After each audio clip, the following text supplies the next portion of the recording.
Julia, you are such an amazing and strong individual and professional when it comes to appraisals. Every time I have any questions or challenges about appraisals, I call you and we talk about different ideas, right? Yep. So what is appraisal? What is the process of the appraisal? What is the definition of appraisal?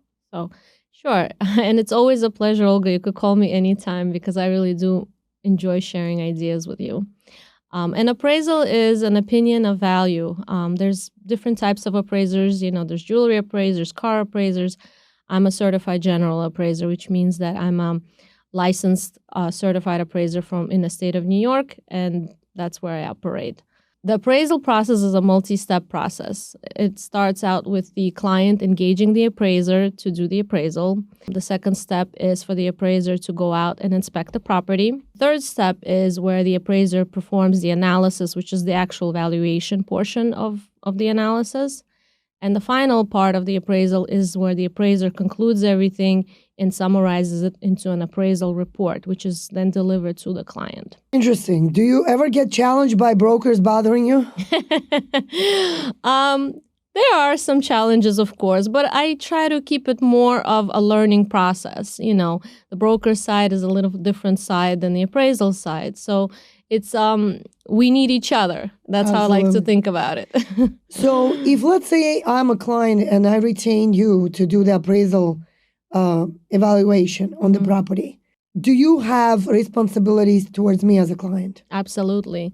So appraisers are guided by a very strict code of conduct, and we have to follow it rigorously. So if you hire me to do the appraisal, you are now my client, and no one else is allowed to discuss the appraisal with me aside from you. So we see this issue constantly as appraisers, especially in the mortgage world where, the potential buyer will pay for the appraisal, but the client is the bank, right? The buyer thinks that they could just reach out to the appraiser to talk to them about the valuation, but the appraiser cannot really do that because they're not the client.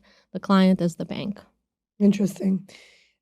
Julia, I'm just curious, is there a huge difference between properties that are located on, let's say, one-family zoning, two-family zoning, and R6 zoning? Right. How do you guys appraise based on what you observe visually? How do you appraise based on, the opportunity of building high up? Mm-hmm. Let's talk about that. The appraiser is essentially like an investigator of the property. So we have to find out everything about the property. Are you guys inspectors? We do an inspection, but it's not, a building inspection. It's an appraisal inspection, which is a little different. So as appraisers, we really have to look at every component of the property, right? Its lot size, its gross square footage, where it's located, what the zoning is. And we do perform something called a highest and best use test, where we determine what is the maximally profitable use of the property. So sometimes, yes, a certain zoning would mean that, the highest and best use of that property may not be a single family, which is what's on there, but it may be for demolition and to build a bigger building, which is why, an investor may be paying a premium, or maybe it will be more profitable and more valuable to them. So yes, the concept of zoning is very important in the appraisal field, and we look at that absolutely when we do our analysis. What type of appraisers do you do? What is your scope of work? So I'm a certified general. So I'm certified to appraise both residential and commercial real estate. I service clients who are either involved in some type of a litigation or some type of estate planning, divorce, or any kind of property dissolution or dissolution of interest. So usually some type of a conflict situation. Sounds like you're dealing with all kinds of different transactions and properties. And not every property is in the best shape, right? We spoke about it Right. briefly when we were getting prepared for this episode, that a lot of times you walk into people's homes and the whole house is like a tornado. And sometimes in divorce cases, you mentioned that it could be purposely done. So the husband does not pay the wife, or the wife doesn't pay the husband. Right. So talk a little bit more about distressed properties. Let's talk about evaluation of distressed properties. How do you determine the value on those? With distressed properties, you have to take, like I mentioned earlier, you have to take everything also into consideration. But in this case, if a property is very decrepit, we have to see and analyze what is the highest and best use. Would someone come in there and gut it and do a full gut renovation, or would someone come in and completely demolish the improvement and build the brand new building? So that's again goes into the concept of the highest and best use. Sounds like appraisals are like endless world where there is so many different properties you're dealing with. What happens in those that require, let's say, engineering because there is a structural problems with the property? Right. How do you determine the value based on the structure? We're not magicians. We have to base things on facts based on what's happening in the market. We look at market reports, we analyze statistics, we look at closed transactions. If there are structural issues with the property, we definitely could recommend that the client hire a structural engineer who could give them a more thorough analysis on the structural integrity of the property. Does it affect tremendously the value when it's a cracked foundation or a roof is falling out or the walls are cracking and it's like really, really scary? Because in many cases, like I will give you my example. I recently had a case where the homeowner called me. He was on the market with the previous broker maybe for about 6 months. Mm-hmm. And he couldn't understand why he couldn't sell the property. Right. And in many cases, brokers don't disclose that information. But I'm very trustworthy and I always come forward, even if it's going to be a danger of me losing the business. Yes. But I always like to say the truth. Yes. So he called me up. He's like, Olga, I'm on the market for 6 months. I still didn't sell my property. What do you think could be the problem? Look, in order for me to really give you a very clear valuation, I need to physically come inside the property and see what could be the challenge. The minute I walked into this home, I told him right away, do you want me to be brutally honest with you? Do you want me to tell you the truth? He said, absolutely. I said, I hate to say this, but this property is not mortgageable. Right. It was not a mortgageable property, and he was not even aware and to understand what exactly I meant. So the property didn't have functional kitchen. Mm-hmm. The property didn't have functional bathroom. Mm-hmm. The property had floors that were halfway into the basement.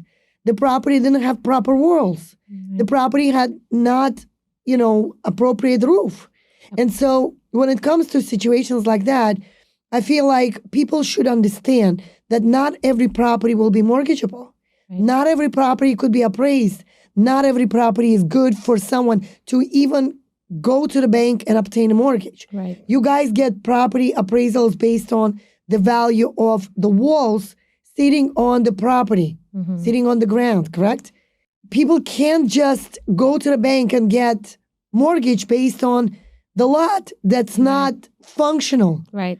So in many cases, this particular area, we need to sit down and explain to the client where it's very high risk. People cannot get mortgage. You will not be able to get a regular end user who is going to be able to put regular 20% down and go get qualified to get a mortgage. So in many cases, that type of property will be investor's delight. Yes. And I have plenty of investors on my phone where within a second I could reach out to them, pick their brain, and they would give me their approximate idea to what they're willing to pay for the property. Sure. And usually those investors are my really very unique clients because they pay cash. Right. It's not mortgageable. They have to buy cash. And we're in a position where they have to really take the property as is. So, Julia, in conclusion, what would be your best tip and advice for someone who is in a position who is trying to prepare their home for sale? What would be, as professional, your best tip and advice to someone to prepare the home so it appraises at the right value? Sure. So there's several things that the individual can do to prepare the home. First and foremost, I would say is take care of the exterior of the property. Make sure that, if brick needs to be repointed or railings need to be fixed, landscaping done, maybe plant flowers. Just it has to be visually appealing from the outside. Make sure it looks nice because that's the first thing people see is the exterior. It's the first impression. So the exterior should be very well taken care of. That's number one.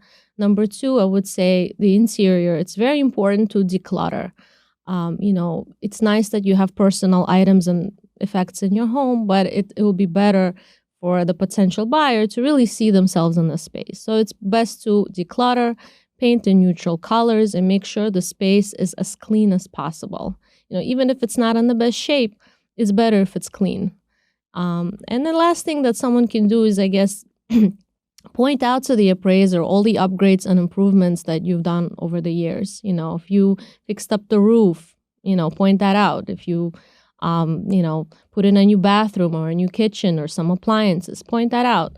It's easier for us to get a sense of things, of the condition of the property if you already have a set schedule and you could show us everything that you've done. Amazing. Thank you, Julia, so much for all this amazing information.